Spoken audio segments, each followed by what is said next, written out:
नमस्कार दोस्तों, आप लोगों का मेरे चैनल पे स्वागत है। मेरा नाम अर्पित कुमार इलाहाबादी है। तो मैं आप लोगों को पिछले लेक्चर में लैंग्वेज से रिलेटेड कई सारी चीज़ें बताया था कि लैंग्वेज एक प्रकार का नॉलेज का माध्यम है, लैंग्वेज एक प्रकार की टूल्स है, पजेशन है।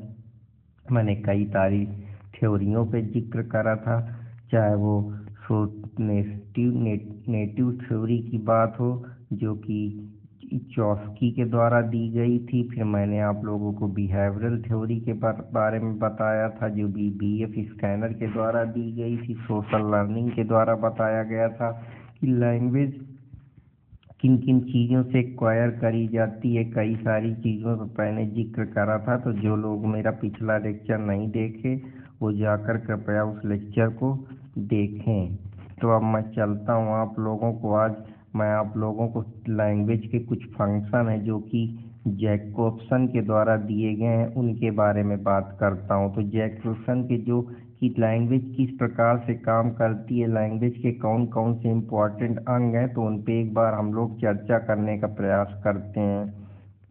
तो जो पहला फंक्शन है लैंग्वेज काम करती है वो रिफरेंस का काम करती है कि किसी चीज़ पे आप अपना रिफरेंस देते हैं। जैसे मुझे किसी चीज़ पे बात करना है तो मैं किसका रिफरेंस लूँगा, मतलब मेरा किसके जरिए मैं बताना चाहूँगा, कैसे मैं अपनी इंफॉर्मेशन को शेयर करूँगा।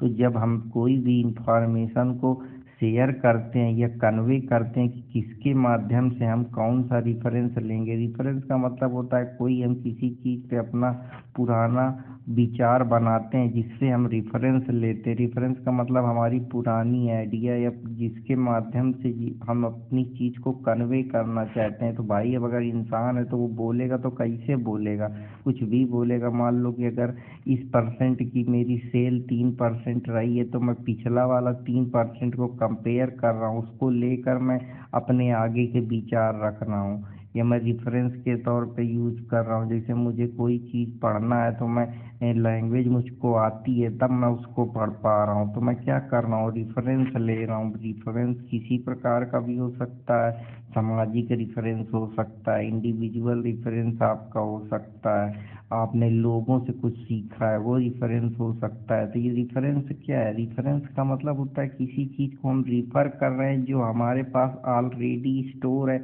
या हम जिसके बारे में जानते हैं।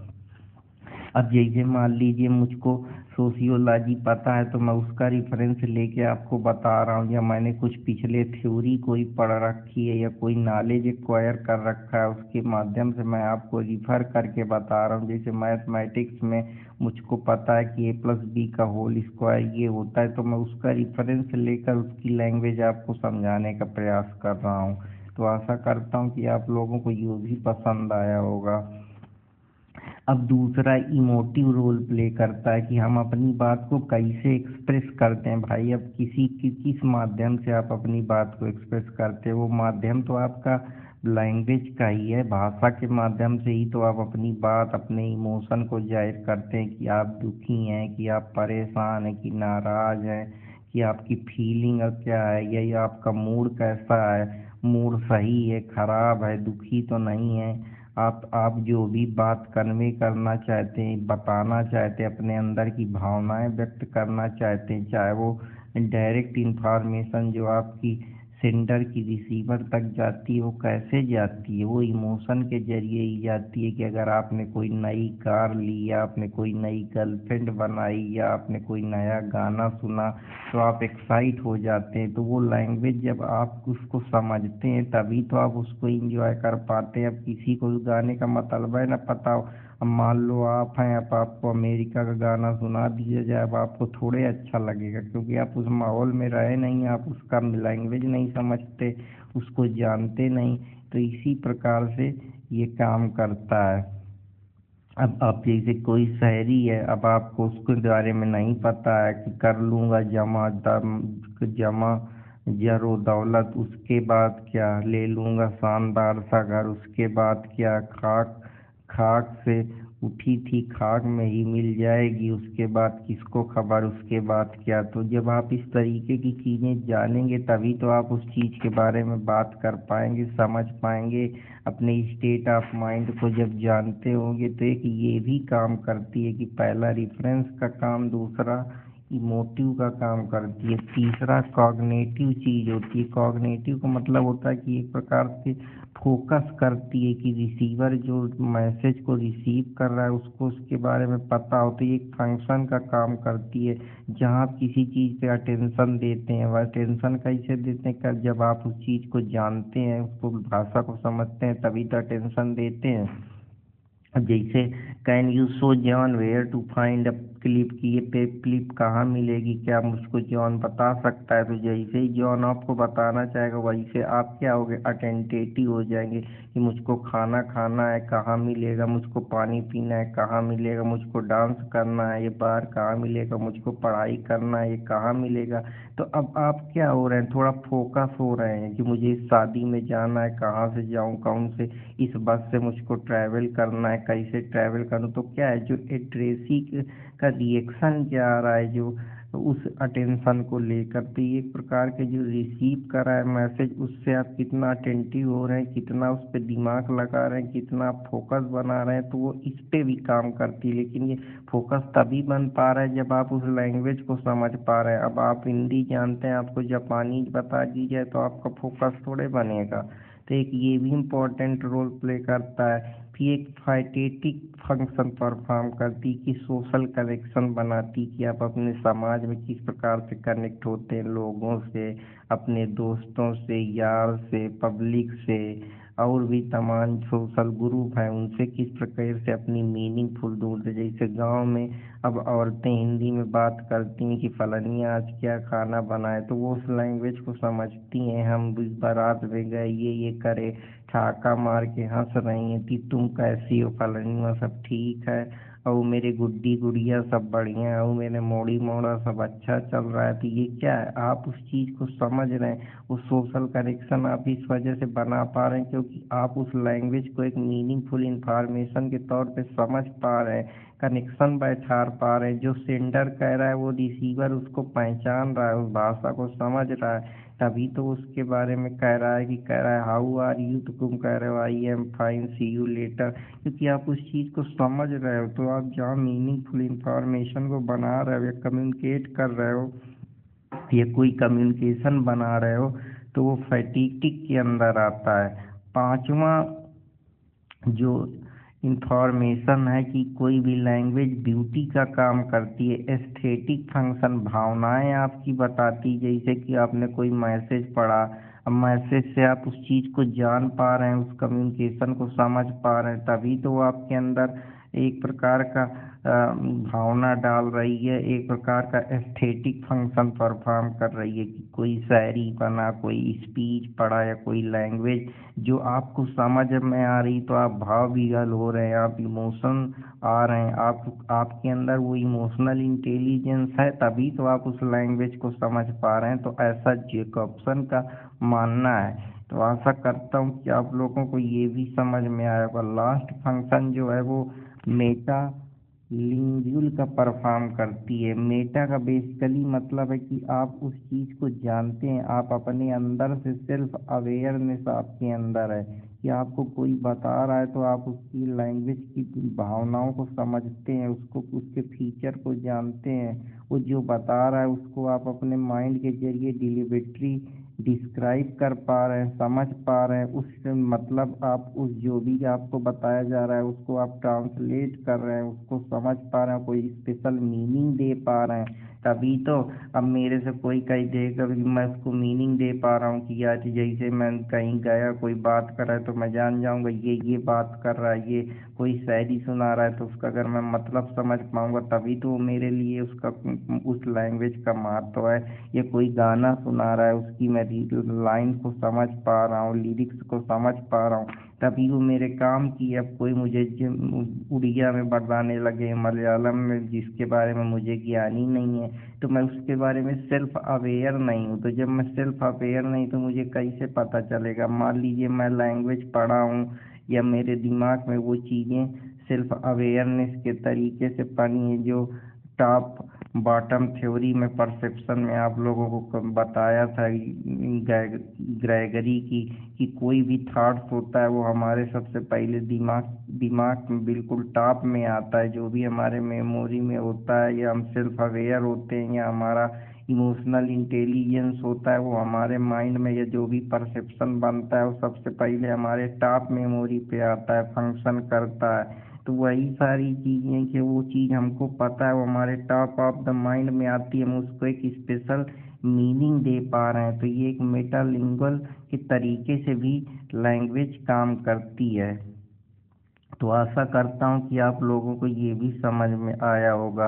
अब लैंग्वेज की कुछ कैरेक्टरिस्टिक समझ लेते हैं कि लैंग्वेज किस प्रकार से काम करती है। तो पहला तो लैंग्वेज सिस्टम ऑफ सिस्टम का रोल प्ले करती, कि मान लीजिए कोई भी लैंग्वेज है, कोई भी भाषा है, वो अपने आप में एक सिस्टम है, सिस्टम से ही बनाई गई है, कि ये इसके स्वर हैं, जैसे ग्रामर है उसके अपने एक स्वर हैं, वो उसके अपने एक पार्ट ऑफ स्पीच है, बोलने का उसका तरीका है, उसके सेंटेंस फॉर्मेशन के तरीके हैं, उसकी एक लैंग्वेज है, उसके रूल्स हैं, कि यहाँ पे डिड लगेगा पास्ट में, यहाँ बिल लगेगा, यहाँ कैन लगेगा, यहाँ कुड लगेगा। तो ये सिस्टम है, कम्युनिकेशन करने का एक जरिया है, कि आप अपनी भावनाओं को, अपनी बातचीत को, आप जो भी जिस संसार में रहते हैं वो आप कम्युनिकेट ही तो करते हैं, उस भाषा के मतलब को आप समझते हैं। अब इंडिया में रहते हैं तो आपको हिंदी आनी चाहिए, तभी आप जान पाएंगे कि कैसे खाना खाना है, कोई पता लग पाएगा कि ये खाना है, ये पानी है, ये पढ़ाई की बात चल रही है, ये घूमने की बात चल रही है, सोने की बात चल रही। तो आप अपना जब सेंडर जो है, रिसीवर उसकी भावनाओं को समझ पा रहा है, उसकी स्टेट ऑफ माइंड को जान पा रहा है, या उसके दिमाग में क्या चल रहा है, तभी तक तो उसको कम्युनिकेशन का रोल प्ले करता है। तीसरी बात ये वोकल है, कि आप जो भी बोल रहे हैं अपने मुंह से, अगर आप मुंह ही न खोलें तो आपको थोड़े कोई समझ पाएगा कि आप क्या बोल पा रहे हैं, फिर उतनी उसमें क्लियरिटी नहीं रहेगी, आप जो भी बोल रहे हैं वो जो रिसीवर है उसको प्रॉपर मीनिंग नहीं दे पाएगा, आपकी भावनाओं को, आपकी बातों को समझ नहीं पाएगा, तो आपका कम्युनिकेशन अधूरा रह जाएगा। तो ये कैरेक्टरिस्टिक है, ये विशेषताएं हैं लैंग्वेज की। तो इस तरीके से अगर आप वोकल अपने मुंह से बोल रहे हैं, अपने नेवल कैविटी से वो बात को रख रहे हैं, अगर वो किसी चीज़ को दूसरे लोगों को समझ में ही नहीं आ रही, तो उसका कोई महत्व थोड़े है, वो बेकार है, वो किसी काम की थोड़े है। तो वोकल होना बहुत ज़रूरी, कि आपकी भावनाएं क्या हैं, आपकी डिजायर क्या है, आपकी इच्छाएं क्या हैं, आप ज़िंदगी में क्या चाहते हैं, आप कितने, आपके अंदर किस प्रकार से थॉट्स प्रोसेस चल रहे हैं, आपकी जो अंदर की भावनाएं हैं, आपके अंदर के जो विचार हैं, आपके अंदर के जो भी कह सकते हैं कि चीज़ें हैं, उसको आप कैसे किसके जरिए बताएंगे। वो एक माध्यम वोकल का ही तो है, वो एक माध्यम लैंग्वेज का ही तो है, जिसके माध्यम से आप अपनी बात को रखेंगे। तीसरा सिंबॉलिक है, सिंबल देते हैं किसी चीज़ को, मान लीजिए कि ये लैंग्वेज का सिंबल है, मैंने दे दिया कि यार ये बल्ब है, ये बोर्ड है, ये पेन है, क्योंकि वो हमको उस लैंग्वेज में बताया गया है, वो हमारे दिमाग में वैसे ही स्टोर है, कि जो भी चीज़ होती है वो हमारे दिमाग में सबसे पहले बॉटम में बनती है। जैसे ब्रूका का मानना है, तो वो कहते हैं कि जो भी चीज़ बॉटम में हमारे दिमाग में रहती है, लेकिन जब कब हमारे पास संसार में वो एक्चुअली में हैपन हो जाती है, या हम उसको बोलने का प्रयास करते हैं, जो हमारे पास परसेप्शन या नॉलेज बना होता है, या जो चीज़ हमारे मेमोरी में रहती है, या हम जो हमारे इंटेलिजेंस में रहता है, या जो हम समाज से आसपास परिवेश से देखते हैं, जो हम परसीव करते हैं, उसके सबसे पहले वो बॉटम में रहता है, जब तक वो एक्चुअली में हैपन नहीं हो जाता है। तो ये सारी चीज़ें मैं बताएं तो वो क्या है, सिंबल का ही तो रूप है। सिंबल का हम किसी भी चीज़ को दे सकते हैं, वो अपने आप में लैंग्वेज है। मैथ को सिंबल दिए हैं कि ये मैथ है, ये रीजनिंग है, ये अंक गणित है, ये बीज गणित है, ये हिस्ट्री है, ये ज्योग्राफी है, उनका भी तो एक लैंग्वेज है। ये सिंगिंग है, ये डांसिंग है, या किसी भी चीज़ का लैंग्वेज बता सिंबल दे दिए कि ये क्वाड्रिलेटरल है, ये ज्योमेट्री है। तो ये सिंबल पे ही तो बेस्ड है। तो एक ये भी चीज़ हो गया। आर्बिट्रेरीनेस है बहुत सारी ऐसी लैंग्वेज है जो समझ ही नहीं आती हैं, आर्बिट्रेरी हैं, उनका मतलब नहीं समझते, क्योंकि हम उनको जानते नहीं, उनके हम बेसिक रूल से अवेयर नहीं है। अब हमको कोई चाइनीज पढ़ाने लगे, जापानीज पढ़ाने लगे, फ्रेंच पढ़ा दे, तो जब तक हम उसके बारीक चीज़ों को नहीं समझेंगे तब तक वो हमारे लिए नई तो ही रहेगी। हम उसके बारे में कुछ नया कैसे जान पाएंगे? तो आर्बिट्रेरीनेस शो करती है, यूनिक है, अपने आप में एक यूनिक चीज़ है। जब हम उसकी गहराई को समझ लेते हैं, उसके बारे में समझ लेते हैं, तब हम उसके एक कि यार इसमें भी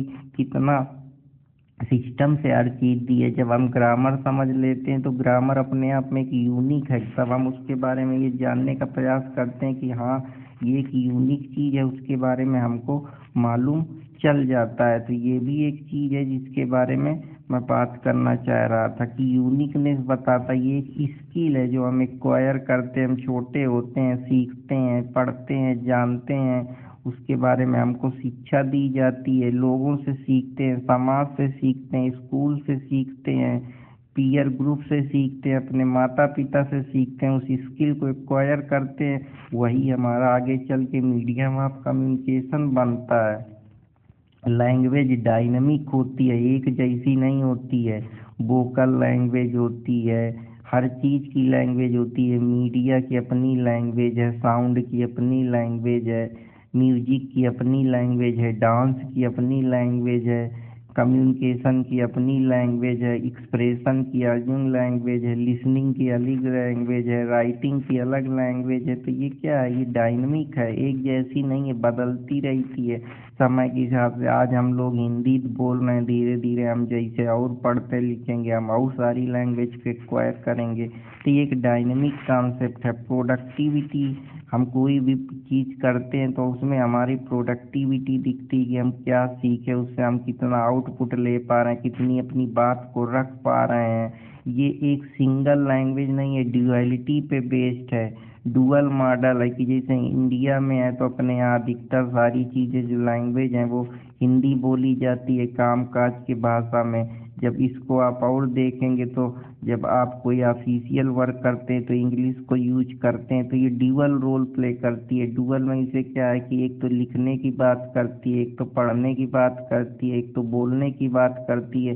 तो इसके एक फंक्शन नहीं है, मल्टी फंक्शन ये वर्क करती है, डिमॉन्स्ट्रेट करती है। हम किसी चीज़ का इशारा करके बताते हैं कि ये पेन है, ये कॉपी है, ये पर्स है, क्योंकि हम उस लैंग्वेज को समझ पा रहे हैं। ये बोर्ड है, ये मेरा ट्राईपॉड है, ये मेरा फ़ोन है, ये कॉपी है, किताब है। वो तो हम जिस चीज़ को इंगित करते हैं, जैसे हम ग्रामर में पढ़ते हैं, डिश का मतलब ये, डैट का मतलब ये, कैन का मतलब ये, कुड का मतलब ये, मे का मतलब ये, माइट का मतलब ये।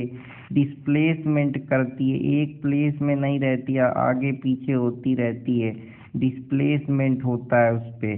तो एक ये भी फंक्शन करती कि एक जगह स्थिर नहीं रहती। कोई आदमी उस चीज़ को कहीं पे कुछ वर्ड यूज कर रहा है, दूसरा कोई यूज कर रहा है, तो वो डिस्प्लेस है, एक जगह नहीं, उनके अलग अलग अर्थ के सेम मीनिंग है या सेम मीनिंग के अलग अलग अर्थ हैं। ये भी चीज़ है, इंटरचेंज करती है कि हम कोई भी जगह कोई भी शब्द को उठा के रख सकते हैं, उससे मीनिंग बना सकते हैं। जैसे रीजनिंग में हम लोग वर्ड अल्फ़ाबेटिकल आर्डर को इंटरचेंज करके कोई नई मीनिंग दे देते हैं। तो ये लैंग्वेज काफ़ी नया कॉन्सेप्ट है, इसके बारे में मैं बात करना चाह रहा था। मैं इम्पोर्टेंस की बात करता हूँ तो ये एक कम्युनिकेट करने का टूल्स है, जहाँ हम अपनी बातचीत को, अपनी भावनाओं को व्यक्त करते हैं। ये एक प्रकार का व्हीकल है जो हमारे अंदर थॉट प्रोसेस आते हैं, कोई भी थॉट, पढ़ाई का थॉट, सोने का थॉट, खाने का थॉट, लोगों से मिलने का थॉट, जाने का थॉट, जर्नी करने का थॉट, और भी बहु प्रकार से जो भी प्रकार के हमारे जीवन में थॉट्स आते हैं, कोई आइडिया आती है, तो वो एक व्हीकल है जो हमारे मेंटल माइंड में चीज़ें चलती रहती हैं। और ये एक मीडियम ऑफ कम्युनिकेशन है, जहाँ हम अपने माध्यम से अपनी बातों का आदान प्रदान करते हैं, दूसरे की भावनाओं को समझते हैं, दूसरे की नीड डिजायर को समझते हैं। ये एक बेसिक पार्ट है एजुकेशन का कि अगर हमको शिक्षा ही नहीं दी जाएगी लैंग्वेज की तो हम कैसे पढ़ेंगे, कैसे हमारा व्यक्तिगत डेवलपमेंट होगा, पर्सनल डेवलपमेंट होगा। ये हमारे मेंटल डेवलपमेंट को भी मजबूत करती, जो भी हम सोचते हैं वही हम बोलते हैं, उसी को एक्सप्रेस करते हैं। तो जिसके जरिए हम अपनी बात दूसरों तक पहुंचाना चाहते हैं कि हमारी नीड क्या है, हमारी डिजायर क्या है, हम दूसरों से क्या चाहते हैं, दूसरे हमसे क्या चाहते हैं, वो चीज़ें हमारे अंदर आदान प्रदान होती हैं। ये एक चैनल है जो हमारे अंदर डेवलप होता है, डेवलपमेंट होता है, चाहे वो शारीरिक डेवलपमेंट हो, चाहे मेंटल डेवलपमेंट हो, चाहे इमोशनल डेवलपमेंट हो, चाहे सोशल डेवलपमेंट हो, चाहे इकोनॉमिकल डेवलपमेंट हो, चाहे पर्सनल हो, चाहे प्राइवेट हो, चाहे प्रोफेशनल हो। तो ये लैंग्वेज के जरिए ही तो हम अपनी एक दूसरे की भावनाओं को समझ पा रहे हैं, एक दूसरे से थॉट्स को आदान प्रदान कर पा रहे हैं, उससे कुछ सीख पा रहे हैं। तभी तो हम उस चीज़ को डेवलपमेंट करेंगे। अगर हमको दोनों की बातचीत अच्छी लगती है, हम दोनों की मीनिंग को निकाल पा रहे हैं, कन्वे कर पा रहे हैं, उसका एक ट्रू मतलब निकाल पा रहे हैं, तभी तो हम दूसरे की बातों पे सम्मान के साथ उसको देखते हैं, शांति महसूस करते हैं, हमारे जो थॉट्स हैं वो स्टेबल होते हैं। हमको लगता है यार ये आदमी कितना अच्छा है, मेरे बारे में कितना अच्छा सोच रहा है, क्योंकि हम उस लैंग्वेज को समझ पा रहे हैं। अगर हमको लैंग्वेज है ना मालूम हो तो कोई क्या बक रहा है, गाली दे रहा है, कि हमको परेशान कर रहा है, हमारे बारे में क्या बुरा भला कह रहा है। अब कोई चाइनीज यहाँ आ जाए, अब हम हिंदी में उसको गरिया दें या कुछ भी कह दे तो उसको थोड़े समझ में आएगा। तो एक ये भी चीज़ है जो इम्पोर्टेंट रोल प्ले करती है। यही हमारा एक इंस्ट्रूमेंट है जिसके जरिए हमारी ग्रोथ और डेवलपमेंट, कोई भी लैंग्वेज है, जितने जितने साइंटिफिक एक्सपेरिमेंट हुए हैं, जितने बड़े लोग पढ़े लिखे हैं, चाहे वो CGI हो, चाहे प्राइम मिनिस्टर हो, चाहे IAS PCS अधिकारी हो, या कोई भी हमारी मानसिक ग्रोथ हो, या हमारी शारीरिक ग्रोथ हो, या हमारी एजुकेशनल ग्रोथ हो, वो ग्रोथ हमारी इस लैंग्वेज पे डिपेंड है। इसी के जरिए हम पेपर देते हैं, पास होते हैं, इसी लैंग्वेज के जरिए हमारा इवैल्यूएशन होता है। तो ये भी एक इम्पोर्टेंट रोल प्ले करता है। अब कुछ लैंग्वेज टूल्स किस प्रकार से हॉलीडे के व्यू हैं कि लैंग्वेज जो है वो 7 प्रकार के फंक्शन को परफॉर्म करती है, उसके बारे में भी मैं बात करता हूँ। तो पहला तो ये एक इंस्ट्रूमेंट है, इसके लैंग्वेज एक माध्यम है, एक इंस्ट्रूमेंट है, एक यंत्र है जिसके जरिए हम अपनी बात को रखते हैं, अपने आप थॉट्स को आदान प्रदान करते हैं। दूसरा ये रेगुलेट करती है, पढ़ाई का रेगुलेशन, या घर के बारे में रेगुलेशन, या पर्सनल रेगुलेशन, या प्राइवेट रेगुलेशन, या सोशल रेगुलेशन, कि किस तरीके से हमारे थॉट्स को रेगुलेट करती है, हमारी सोच को रेगुलेट करती है। हम अपनी बातों का आदान प्रदान करते हैं, बताते हैं, इंटरेक्शन बनाती है लोगों से, दोस्त यार से, पब्लिक पीयर से, सोसाइटी से, पीपल से, कम्युनिटी से। तो ये इंटरेक्शन का भी काम करती है। पर्सनल बातों को हम क्या सोचते हैं, क्या हमारा बिलीफ सिस्टम है, क्या डिजायर है, हम किस तरीके से, हमारी पर्सनालिटी है, एटीट्यूड है, इमोशन है, ये हर चीज़ के बारे में पर्सनल लेवल पे भी बात करती है। ये ह्यूरिस्टिक है कि कोई भी चीज़ होती है, हम क्या क्या सही कर रहे हैं, क्या गलत कर रहे हैं, उससे हम कुछ नया निकालते हैं, ट्रायल एंड एरर करते हैं। तो वो भी एक प्रकार से ये काम करती है। तो आशा करता हूँ कि आप लोगों को ये भी समझ में आया होगा। अब कुछ थ्योरियाँ हैं जिनके बारे में बात कर लेते हैं। तो मैं आप लोगों को डिंग डोंग थ्योरी के बारे में बात बताता हूँ। जैसे वो गाना है ना, मेरे इश्क की दीवानगी सर पे चढ़ के बोले।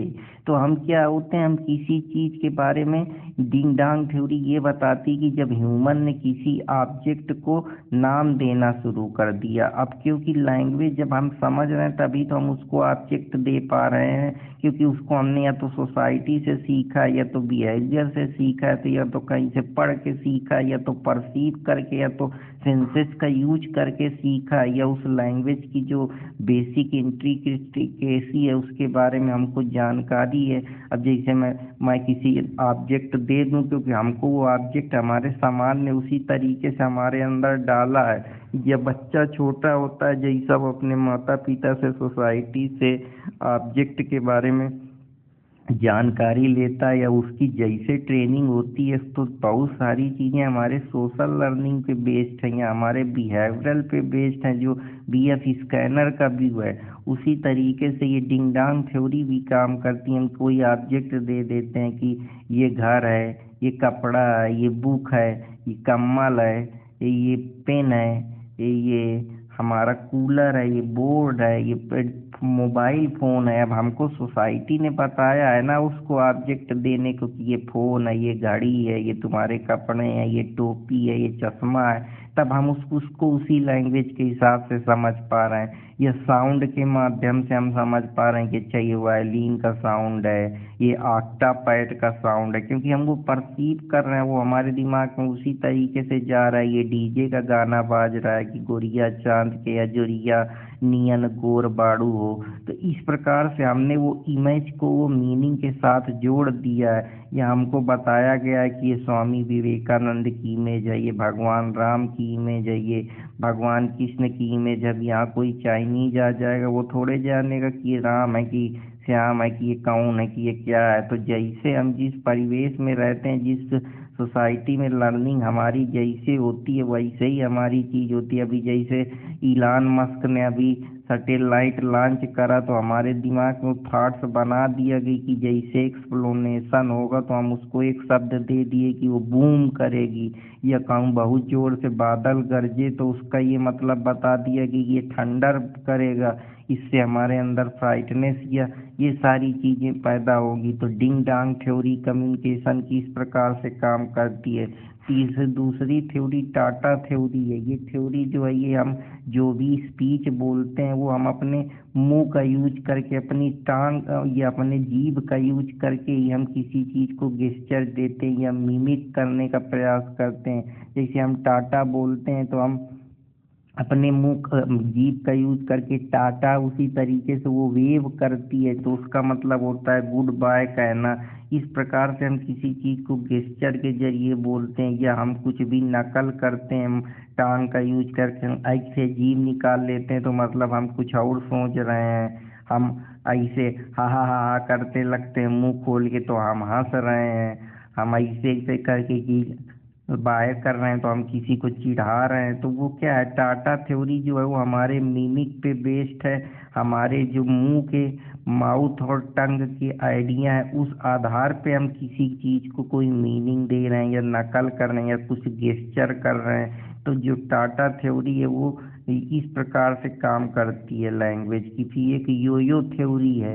यो हे थ्योरी जो है वो पूरी तरीके से रिमिक चांट पे बेस्ड है कि जो हम चिल्लाते हैं। जैसे हम कोई मंत्र पढ़ते हैं तो हम सोसाइटी से सीखें कि ये मंत्र है। या हम कोई फिजिकल एक्शन करते हैं, साथ मिलकर कोऑर्डिनेट करते हैं, तो वो उस बेसिस पे मीन्स कि what we do the most time with language, कि हम उस लैंग्वेज के साथ हम उस समय पे जो सबसे ज़्यादा करते हैं उसको हम उसी चीज़ का दे रहे हैं। अब जैसे हम एक्सरसाइज करते हैं तो हमको एक्सरसाइज फिजिकल एक्शन हमारे को उसी प्रकार से बताया गया है, तो हम उसमें डिफरेंस बना देते हैं कि एक्सरसाइज है, हम भाग रहे हैं, हम डांस कर रहे हैं, हम गा रहे हैं। तो जो हम रिदमिक चांट कर रहे हैं या हम बजा रहे हैं कोई चीज़, तो वो सब चीज़ें जो स्पीच शुरू होती है, हम कुछ बोलते हैं या मंत्र पढ़ते हैं या हम थोड़ी देर के लिए शांत हो जाते हैं, चिल्लाते हैं, तो ये हम उसको मीनिंग दे दें, उसको कोऑर्डिनेट कर दें अपने फिजिकल एक्शन के साथ। जो भी मैं फिजिकल एक्शन कर रहा हूँ, मैं फिजिकली अगर पढ़ रहा हूँ तो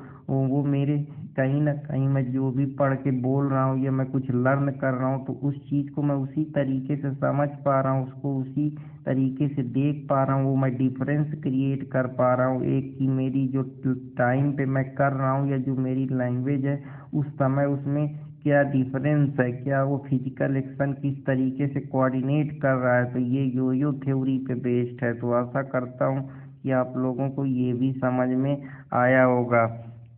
अब मैं आपको एक और लैंग्वेज के बारे में बताता हूँ, सोशियो लिंग्विस्टिक लैंग्वेज के। जब अगर हम लोग कोई भी चीज़ की स्टडी करती है, ये लैंग्वेज ये बताती कि जहाँ हम अपने रिलेशनशिप को, चाहे वो सोशल बेस्ड पे लैंग्वेज का वेरिएशन होता है। अब जैसे आपकी जो भी चीज़ें होती हैं, अगर आप चाइना में चले जाएंगे तो वहाँ के कस्टम, वहाँ के जो बिहेवियर है, वहाँ की जो सोचने का तरीका है, वो उनके अपने हिसाब से लैंग्वेज, शायद जो चीज़ यहाँ वो उसका दूसरा मतलब हो यहाँ। या जैसे यहाँ हम किसी चीज़ को इंगित करने को, इशारा करने को कुछ बोलते हो, वहाँ की लैंग्वेज में कुछ दूसरा बोला जाता। अब अपने इंडिया में उठा लीजिए, अगर आप साउथ में चले जाएंगे तो वहाँ कन्नड़ बोली जाती है, मराठी जो बोली जाती है महाराष्ट्र में, उड़ीसा में उसी चीज़ को उड़िया में बोला जाता है। अगर आप यूपी में आ जाएंगे तो शुद्ध हिंदी, अवध में चली जाएंगे तो अवधी बोली जाएगी खड़ी। तो इस प्रकार से ये सोशियो लिंग्विस्टिक है कि ये समाज के आधार पे लैंग्वेज डिपेंड है। या कोई और आप लोकल जगह चले जाएंगे तो उसके जो स्लैंग है, उनका जो कल्चर है, अब जैसे हमारे नैया तो हमें तन बोलिए का करत बानी, खा पी लीने की नहीं, तो अपनी अपनी लैंग्वेज है। आप इलाहाबाद साइड, नैनी साइड चले जाएंगे तो वहाँ उनकी अपनी खुद की लोकल लैंग्वेज है। वो उनके कस्टम से, उनके परिवेश से, उनके जहाँ से उनके जो तार रूट जुड़े हैं वो वहीं से निकल के आएगी। तो ये सारी चीज़ें सोशल लिंग्विस्टिक के बेस्ड है कि सामाजिक क्राइटेरिया के आधार पे बेस्ड है। शायद हम जिस चीज़ पे हंसते हो वहाँ चाइना वाले उस चीज़ को दूसरे नज़र से देखते हो। तो ये भी सोशियो लिंग्विस्टिक आधार पे बेस्ड है। समाज के आधार पे हमने उस चीज़ को उसको उसी प्रकार से ले लिया है। जैसे हम जब लब के उसमें होते हैं तो हम उस प्रकार की लैंग्वेज का यूज करते हैं। जब हम भगवान को याद करते हैं तो हम उस प्रकार से शांत हो जाते हैं, अपना मुंह चार्मिंग करने लगते हैं, चांट करने लगते हैं। हम जैसे किसी भी वुमेन का यूज करते हैं तो हमको सोसाइटी ने बता दिया है ना कि ये गॉर्जियस है, ये लवली है, ये डिवाइन है, ये चार्मिंग है, ये मार्वेलस है, ये गुड है, ये रेली है, ये एक्सक्यूज मी है। जैसे हम उन टर्म को जोड़े हैं क्योंकि वो हमको सोसाइटी से मिले कि ये हाई वेरिएंट है। तो उसी में से एक लैंग्वेज डिग्लोसिया होती है। डिग्लोसिया में क्या होता है, high and low variant of same language के, कि हम किसी भी चीज़ को वेरिएंट में बांट दिए हैं कि ये हाई चीज़ है, उसको हम हाई मान लिए। जैसे जो समाज में हमने उनको हाई पद पे रख दिया कि जो यूनिवर्सिटी के बड़े बड़े प्रोफेसर हैं या बड़े बड़े सब्जेक्ट है उनकी लैंग्वेज ज़्यादा हाई है, तो हमने उन प्रोफेशन को हाई रखा है। चाहे वो मेडिकल का प्रोफेशन हो, चाहे लॉ का प्रोफेशन हो, या मास मीडिया का हो। तो इस प्रकार से और लो चीज़ों में हमने अपनी ऑर्डिनरी कन्वर्सेशन रख दी कि जो हम फैमिली मेम्बर के साथ या फ्रेंड के साथ मिलकर काम करते हैं। अब जैसे जापान में अगर वुमेन जो है वो हाई वॉइस में बात करती है या पोलाइट, तो उसका मतलब होता है कि वो पोलाइटनेस उसके अंदर है। तो ये उनका ट्रेडिशनल कल्चर है। तो ये कल्चर पर और के आधार पे, सोसाइटी के आधार पे, उनके बिलीफ सिस्टम ट्रेडिशन के आधार पर, उनके किस प्रकार के डे टू डे हैबिट है, उस आधार पे भी लैंग्वेज बेस्ड होती है। आप जिस सोसाइटी में रहते हैं उसके आपके ट्रेड्स वैसे ही आपके अंदर आते हैं। तो ये सोशियो लिंग्विस्टिक आधार पे बेस्ड होती है। समाज ने उन चीज़ को हानर को बोल दिया है कि ये जैसे हमारे यहाँ हॉनरेबल लगा देते हैं जजों के लिए, इसी प्रकार से मिस्टर, मैडम इस प्रकार का यूज करते हैं। एक्सक्यूज मी जहाँ हम साइन ऑफ रिस्पेक्ट देते हैं। जैसे हम जापान में अगर सामा साइन चैन लगा देते हैं तो इसका मतलब होता है मिस्टर, मिसेज, डॉक्टर। जैसे हम अपने यहाँ डैड, फादर, तो ये सब हम सोसाइटी से ही सीखते हैं। तो सोसाइटी की जो लैंग्वेज है सोशियो लिंग्विस्टिक लैंग्वेज के नाम से जानी जाती है। तो आशा करता हूँ कि आप लोगों को ये भी समझ में आया होगा। अब हिस्टोरिकल लिंग्विस्टिक के बारे में समझते हैं कि हिस्ट्री के आधार पे जो हमारी लैंग्वेज है उसमें भी चेंजमेंट होता हुआ नजर आया। या हिस्टोरिकल हमारी जड़ क्या है उसके बारे में भी मैं बात करने का प्रयास करता हूँ। जो हमारे लॉन्ग टर्म चेंजमेंट हुए उस पे ये बात करती कि हमारी हिस्ट्री क्या थी, अभी हम कहाँ हैं, या हमारी कंटेम्पररी लैंग्वेज क्या है जो हमारे साथ ही समकालीन चलती नहीं। जैसे पहले पाली प्राकृति चलती थी, उड़िया मगधी चलती थी, वैसे एंशियंट समय में हमारी हिस्ट्री में फ्रेंच थी, स्पेनिश थी, जर्मन थी, डच थी, स्कैंडियन लैंग्वेज थी, फिर लैटिन जो America Indo European language I. या हम कौन से डायलेक्ट में हमारे जो भी ग्रैंड डॉटर हैं उनकी लैंग्वेज क्या रहेगी। तो ये हिस्ट्री के बारे में बताती है। हिस्ट्री के बारे में बताती कि अच्छा ये लैंग्वेज है, ये जापानीज है, ये स्कैंडियन लैंग्वेज है, ये यूरोपियन लैंग्वेज है, ये स्पेनीज है, ये चाइनीज है, ये जापानीज है। तो ये इस आधार पे बटी हुई है। तो आशा करता हूँ कि आप लोगों को ये भी समझ में आया होगा। अब आर्थर कनिंघम ने लैंग्वेज के कुछ फंक्शन बताए कि ये एक टूल है, एक माध्यम है जिसके जरिए हम अपनी बात को रखते हैं। टूल का मतलब होता है कि एक प्रकार का यंत्र है, ये भाई यंत्र ही तो है। अब अगर आपको लैंग्वेज ना है तो आप तो बेकार हैं, आप न अपनी भावना को बता पाएंगे, न अपने बारे में बता पाएंगे। तो ये टूल का काम करती है। अब ये टूल में कई प्रकार की चीज़ें हो सकती हैं। ये टूल आपकी पढ़ाई का हो सकती है, आपकी बातचीत का हो सकती है, आपके सोचने समझने के तरीका को एक्सप्रेस करने का हो सकती है। ये किसी आर्टिस्ट के द्वारा बनाई गई उसकी हैंड है, आर्टिस्ट के हाथ की एक कला है। अब आप भाई आर्टिस्ट आर्टिस्ट कौन है? हम ही सारे लोग आर्टिस्ट हैं। वो हमको उसके हैंड के बारे में, उसकी क्या सोचता है, क्या वो जानता है, क्या वो बताना चाहता है, अगर हम उसको समझ नहीं पा रहे तो वो हमारे किसी काम की थोड़ी है। तो ये आर्टिस्ट के हैंड की बनाई हुई एक कला है जो हमको समझना है। टू मोल्ड हिज मटेरियल, जो भी उसके पास मटेरियल उसने उसको मोल्ड करा, ये सब मटेरियल ही तो है। ये पेन है, ये कॉपी है, ये आपकी भावनाएं हैं, ये आपके थॉट्स हैं, आपके विचार हैं। तो ये आपके माइंड पे ही बेस्ड है। जैसे मैंने आपको वार्थ का लिंग्विस्टिक रिलेटिविटी बताया था। तो आशा करता हूँ कि आप लोगों को समझ में आया होगा। अब आपका क्या उद्देश्य है, क्या ऑब्जेक्टिव है कि आप पढ़ना चाहते हैं, सुनना चाहते हैं, खाना चाहते हैं, ज़िंदगी में आप कहाँ जाना चाहते हैं, आपका मोरल स्टेट माइंड क्या, आपके आइडियल्स क्या, आप किसको मानते हैं, आपका उद्देश्य क्या है, आपका अल्टीमेट अल्टीमेट जो आपका गोल है वो क्या है। तो ये सब आप अपने लैंग्वेज के जरिए ही तो आदान प्रदान कर पा रहे हैं या बता पा रहे हैं। ये आपका स्टूडियो है जो आप स्कूल में पढ़ते हैं, सीखते हैं, समाज से सीखते हैं, अपने ऊपर उतारते हैं और उसी लैंग्वेज के माध्यम से आप आगे बढ़ते हैं, अपनी समाज में जगह बनाते हैं। तो ये सारी जो चीज़ें ये कहीं ना कहीं लैंग्वेज से ही निकल के आई हुई हैं। तो आशा करता हूँ कि आप लोगों को ये भी समझ में आई होंगी। अब कुछ और चीज़ों के बारे में समझने का प्रयास करते हैं। लैंग्वेज के और भी फंक्शन है जो काम करते हैं, उन पे ज़रा मैं आप लोगों को बताने का प्रयास करता हूँ।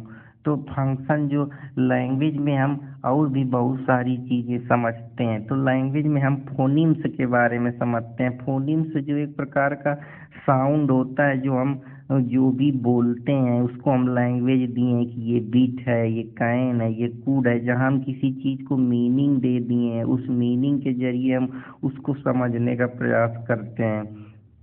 दूसरा होता है मॉर्फीम। मॉर्फीम का मतलब होता है कि किसी भी लैंग्वेज को एक हम डिफिनेट मीनिंग दे दिए हैं जो कि ग्रामिकल फंक्शन में काम करती है। कि हम उसको डिफिनेट मीनिंग दे दिए कि ये कैन है, ये कूड है, ये माइट है, ये नीदर नार है, ये ईदर आर है। ये ग्रामेटिकल फंक्शन कर रही है। ईज है, ये एम है, ये डीड है, ये हैड है, ये सैल है, ये कैन है, ये कूड है। तो एक स्मॉलेस्ट यूनिट है, उस लैंग्वेज का यूज करके हम एक ग्रामेटिकल फंक्शन को परफॉर्म कर रहे हैं। जैसे ये वोकैबुलरी की लैंग्वेज है, ये पार्ट ऑफ स्पीच की लैंग्वेज है। तो इस तरीके से भी लैंग्वेज काम करती है। तो आशा करता हूँ कि आप लोगों को ये भी समझ में आया होगा। अब कैसे हम समझें किसी भी वर्ड को, तो हम उस वर्ड की फ्रिक्वेंसी से बार बार उसके इफेक्ट को समझेंगे कि अच्छा ये लैंग्वेज की ये फ्रिक्वेंसी। जैसे हम हमेशा बार बार वर्ड वाटर पढ़ते हैं, ड्रिंकिंग पढ़ते हैं, तो इनकी फ्रिक्वेंसी ज़्यादा आती है क्योंकि ज़िंदगी में इन वर्डों का रोज़ डे टू डे यूज होता है। तो ये फ्रिक्वेंट वर्ड है जो हमको देखने को मिल जाएंगे। जैसे हमारी भावनाएं, लव, केयर, खाने पीने के, ड्रिंकिंग, सोना, ये हम रोज़ करते हैं। तो इनकी फ्रिक्वेंसी का जो इफेक्ट है वो हमेशा हाई रहेगा। लो फ्रिक्वेंसी जो बहुत ही रेयर है, कभी कभार कोई डेंजर हो गया या कुछ ऐसी चीज़ हो गई या कोई ऐसा वर्ड हो गया जिनकी फ्रिक्वेंसी कम है या जो हमने उनको नहीं पढ़ते हैं या हमने उनको नहीं देखा या सोसाइटी से हमने उनको नहीं एक्वायर करा, या हम उन चीज़ों बहुत फोकस नहीं करें तो वो भी चीज़ है तो आपकी कहीं ना कहीं फ्रिक्वेंसी पे भी बेस्ड है। अब हम कैसे सेंटेंस बनाते हैं वो लैंग्वेज के बारे में समझने का प्रयास करते हैं, जहाँ हम किसी वर्ड को कोई मीनिंग देते हैं उससे सेंटेंस बनाते हैं, उसको हम सेमांटिक बोलते हैं। जहाँ हम उसको एक स्पेसिफिक रूल में पिरोते हैं उससे सेंटेंस बनाते हैं। जैसे मैं यहाँ पे सेंटेंस बनाऊँ तो the cat want eat into थोड़े बनेगा, हम इसको एक स्पेशल मीनिंग में देंगे, आर्डर में रखेंगे, उस वर्ड को कंबाइन करेंगे, तभी तो हम उसका मतलब निकाल पाएंगे। अब हम कोई भी लैंग्वेज पढ़ते हैं तो हम ग्रामर में उसको सही जगह यूज करते, तो मैं अगर इसको कैट वांट ब्रेक लिखूंगा तो समझ में आएगा कि हाँ कैट जो है वो खाना नहीं चाहती है। अब ऐसे वांट ईट इनटू लिखूंगा, प्रोपोजिशन का यूज क्यों पड़ा, क्योंकि नाउन और प्रोनाउन के बीच में या जो भी हमारे प्रीपोजिशन है पोजीशन में है उसको रखने के लिए उसके प्री पहले लगाना पड़ेगा, तभी तो एक मीनिंग देगा। ऐसे ग्रामर है उसकी अपनी एक मीनिंग है, या सिंटेक्स है उसकी अपनी मीनिंग है। अब जब हम ग्रुप को एक साथ जोड़ते हैं उस पे कोई शब्द बनाते हैं, जैसे छोटे बच्चे को पढ़ाया जाता है बैट कैट मैट, तो हम जब ग्रुप ऑफ वर्ड को जोड़ के कोई फ्रेज बनाते हैं उससे कोई मीनिंग निकालते हैं तो हम उसको पार्सिंग बोलते हैं। तो आशा करता हूँ कि आप लोगों को ये भी पसंद आया होगा। अब टेम्पररी एम्बिग्यूटी आ जाती, कभी कभी जो इनिशियल वर्ड होते हैं या सेंटेंस होते हैं हमसे उनसे हम एक वर्ड से मोर देन वन मीनिंग बना लेते हैं। तो अगर हमको उसकी मीनिंग पता है तो हम बता पाएंगे, अगर नहीं पता तो हम नहीं बता पाए। जैसे हमको सेंसर पता है, अगर हमको सेंसर की मीनिंग पता है या सेंस्योर दो शब्द हैं तो अब कंफ्यूज हो जाएगा। जो समझने वाला होगा, जो उनके बारे में जानता होगा, उससे प्रोसेस और अंडरस्टैंडिंग से अवेयर होगा, वही उसको बता पाएगा, नहीं वो उसके अंदर एम्बिग्यूटी डाल देगी। तो ये भी सारी चीज़ें हैं जिसके बारे में मैं बात करना चाहता हूँ। अब पार्सिंग में भी मैं आप लोगों को बताया अभी कि जब हम ग्रुप और वर्ड को जोड़ के कोई मीनिंग बनाते हैं तो हम उससे उस मीनिंग को ग्रामेटिकल स्ट्रक्चर में रखते हैं कि अच्छा ये स्ट्रक्चर है, ये वर्ड है, इसको सेंटेंस फॉर्म करना है, फिर सेंटेंस बनाना है, फिर इसके ग्रामेटिकल रूल देखने हैं। तो जो ये प्रिंसिपल होते हैं उसको हम लेट क्लोजर के नाम से जानते हैं। तो प्रिंसिपल जो लेट क्लोजर होता है वो ये बताता है कि जब हम कोई नया शब्द को पकड़ के इनकाउंटर करते हैं या उस पर कोई उसको मैकेनिज्म नाम देते हैं या करंट चीज़ों से हम उसको जोड़ते हैं जितना हम लॉन्ग एज पॉसिबल। तो ये सारी चीज़ें जब हम करंट फेज के साथ उसको एज्यूम करते हैं, उससे कुछ नई चीज़ निकालने का प्रयास करते हैं, उसमें कोई नया शब्द जोड़ के हम करंट के साथ उसको जितना लंबा खींच सकते हैं उससे कोई मीनिंग बना सकते हैं, तो वो भी इम्पोर्टेंट रोल प्ले करता है। जो आपके कहूँ बहुत ही ज़्यादा इम्पोर्टेंट रोल प्ले करता है। तो कुछ लैंग्वेज हमारी जो है वो कन्वर्सेशन के अंदर भी होती, जहाँ हम बात करते हैं अपने डायलॉग के बारे, ये मर्द बनने का इतना ही शौक है तो कुत्तों का सहारा लेना छोड़ दे, तो हम कन्वर्सेशन करते हैं जहाँ हम डायलॉग के बारे में अपनी बातचीत को एक दूसरे के बारे में बताते हैं, उनकी भावनाओं को, उनके बारे में, उनके स्टेट ऑफ माइंड में क्या चल रहा है। तो ये कन्वर्सेशन का भी यूज करती है। सिमांटिक कन्वर्सेशन में जब पीपल बात करते हैं किसी टॉपिक के बारे में, गरीबी के बारे में, भूखमरी के बारे में, अपना नॉलेज का आदान प्रदान करते हैं, या कोई टॉपिक है पढ़ाई के बारे में, डांस के बारे में, सिंगिंग के बारे में, सेक्स के बारे में, कोई भी टॉपिक हो जिस पे वो टॉक करके एक दूसरे की भावनाओं के बारे में, रिसीवर क्या भेजना चाहता है, सेंडर उससे क्या मतलब निकाल रहा है, तो वो भी लैंग्वेज का ही पार्ट है।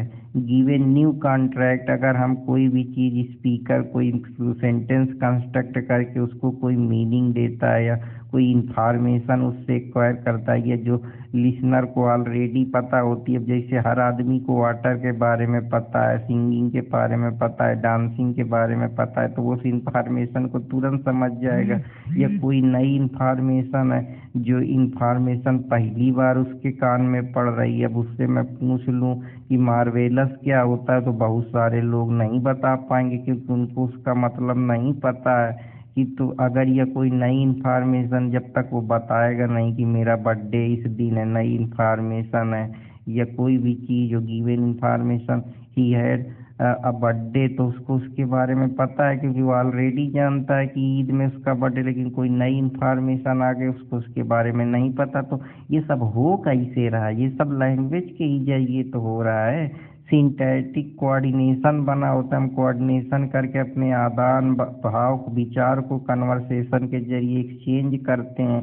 जो हम बोलते हैं वो कहीं ना कहीं हम उसको कोई मीनिंग देते हैं, या कोई रूल्स के साथ, या जो हम सोसाइटी से सीखें उससे जुड़ा हुआ, या हम उस भावनाओं को, उसके थॉट प्रोसेस को, उस टूल्स को, उस आर्टिस्ट की लैंग्वेज को समझ पा रहे हैं, तभी तो हम उससे कुछ नया निकाल पा रहे हैं। हम क्या फील कर पा रहे हैं, हम क्या एक्सपीरियंस कर पा रहे हैं, हम कितना उस चीज़ को जान पा रहे हैं। इसी सारी चीज़ों पे तो ये सारी चीज़ें बेस्ड है।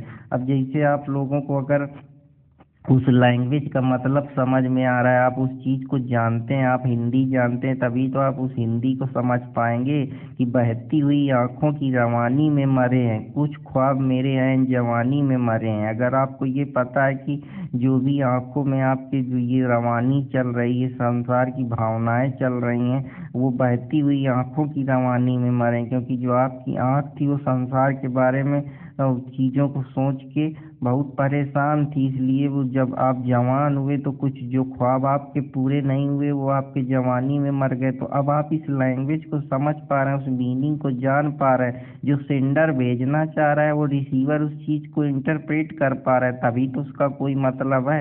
अब मैं किसी इंग्लिश मैन से या फ्रेंच वाले से ये भाषा बोल दूँ तो उसको समझे नहीं आएगी, वो मेरे थॉट्स को समझ ही नहीं पाएगा।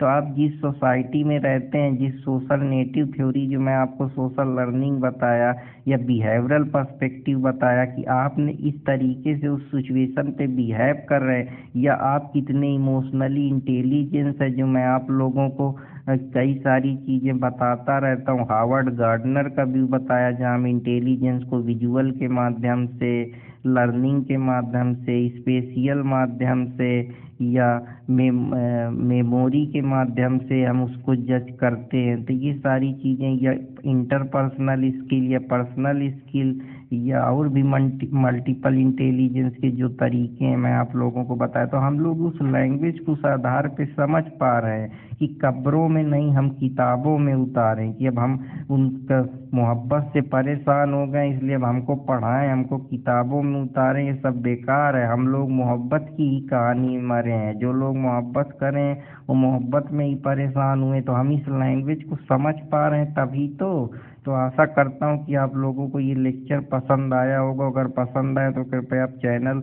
लीगल ह्यूमैनिटी अर्पित कुमार इलाहाबादिया को लाइक सब्सक्राइब ना करना ना भूलें। कि सफ़र कठिन ही सही, मगर आगे बढ़ना ज़िंदगी है। कि अगर सफ़र आपका कठिन है तो कोई बात नहीं, लड़ेंगे, आगे बढ़ेंगे। तो अब मैं आपके भावनाओं को, आपके विचार को, आपके स्टेट ऑफ माइंड को जो सेंडर भेजना चाह रहा है वो रिसीवर समझ पा रहा है। अब मैं ये चीज़ें, हम हिंदी में पढ़े हैं, हिंदी को जानते हैं, तभी तो हम उस लैंग्वेज को, कुछ उसकी मीनिंग को जान पा रहे हैं, समझ पा रहे हैं, उस शायरी का मतलब बना पा रहे हैं। कि कांटों से भरी राहों में फूलों सा खिलना ज़िंदगी है। कि कांटे कितने भी आए, कितनी भी परेशानी आए, उसको सहेंगे, उससे आगे निकलेंगे। तो ये सारी चीज़ें है ना, किसी ने कितना खूब कहा है कि उसके बारे में मैं आप लोगों को बात करता हूँ। कि सच ही है जब विपत्ति आती है, कायर को ही दहलाती है। सूरमा नहीं विचलित होते, क्षण एक नहीं धीरज खोते। कि जो सूरमा है वो विचलित नहीं होते, अपना क्षण एक समय भी उनको ये नहीं लगता कि ये काम मेरे से नहीं हो पाएगा। तो इस वजह से हम उस लैंग्वेज को समझ पा रहे हैं, उस भावना को समझ पा रहे हैं, तभी तो हम उस चीज़ पे अपने लैंग्वेज के माध्यम से हम मीनिंग बना पा रहे हैं, अपने एक्सप्रेशन को बता पा रहे हैं। जो मैं आप लोगों को अभी 6 फंक्शन के बारे में बताई, मोटिव फंक्शन के बारे में, रिफरेंस के बारे में, थियोटिक फंक्शन के बारे में बहुत सारी बातें कर रहा हूँ। तो गमों के गहरे साओं में ही मुस्कुराहट ढूंढ लेना। कि कितने भी गम हो, कितनी भी परेशानी, उसमें भी हंसते रहता है, मुस्कुराते रहना है। तो इस लैंग्वेज को, इस भाषा को हम समझ पा रहे हैं, तभी तो हम उस पर कुछ अपना नया चीज़ बना पा रहे हैं। तो मैंने आपको बहुत सारे डाइवर्स पर्सपेक्टिव दिए लैंग्वेज से। तो आशा करता हूँ कि आपको मेरा लेक्चर पसंद आएगा। अगर पसंद आए तो कृपया चैनल को लाइक सब्सक्राइब करना ना भूलें। और अपने अर्पित कुमार इलाहाबादिया के चैनल लीगल ह्यूमैनिटी और अर्पित इंस्पायरिंग वर्ड से जुड़े रहें ज़्यादा जानकारी के लिए। तो आपके भाई फिर मिलेगा कोई नए टॉपिक के साथ, तब तक आशा करता हूँ कि आप लोग पसंद करेंगे मेरे चैनल अर्पित कुमार इलाहाबादिया को। लाइक सब्सक्राइब करना ना भूलें और कमेंट करना ना भूलें, क्योंकि मैं आपको बहुत अच्छी चीज़ें दे रहा हूँ जो आपको बहुत, आप पूरा साइकोलॉजी का कोर्स भी यूपीएससी का लेंगे ऑप्शन में तो आपको इतनी सारी चीज़ें नहीं बताई जाएंगी। तो फिर मिलूंगा कोई नए टॉपिक के साथ, तब तक अपने दोस्त अर्पित कुमार